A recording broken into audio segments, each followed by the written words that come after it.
Chefs d'État et de gouvernement, acteurs majeurs du secteur du développement se sont réunis ce mardi 4 novembre au Centre national des congrès du Qatar afin de prendre part au deuxième sommet mondial pour le développement social organisé par les autorités qataries sous l'égide de l'Assemblée générale des Nations unies. Figurant parmi les intervenants de ce mardi, le président de la République démocratique du Congo, Félix Antoine Tshisekedi Tshilombo, a clairement présenté le développement social comme le cœur de son projet national avec un cap: reconstruire un pays plus juste, plus équitable et plus solidaire. Dès le début de mon mandat, j'ai engagé le pays dans une transformation profonde de notre modèle de développement, rompre avec une vision purement extractive et centralisée pour bâtir une économie tournée vers l'humain, vers la justice sociale, vers l'égalité des chances entre territoires et vers la paix. Cette orientation repose sur 3 convictions.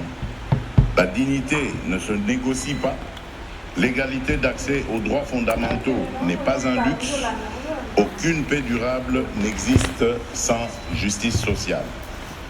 Pour rendre ces principes réels et vérifiables, nous avons lancé des réformes majeures. Premièrement, la protection sociale. La République démocratique du Congo a entrepris une réforme ambitieuse fondée sur la couverture santé universelle. Depuis 2023, les soins sont gratuits pour les femmes enceintes, les mères et les nouveau-nés.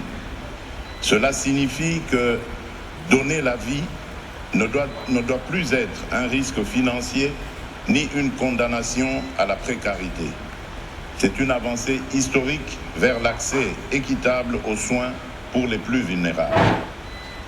Deuxièmement, l'éducation. Nous avons rendu l'enseignement primaire gratuit depuis 2020. Plus de 5 millions d'enfants ont pu aller à l'école ou y retourner.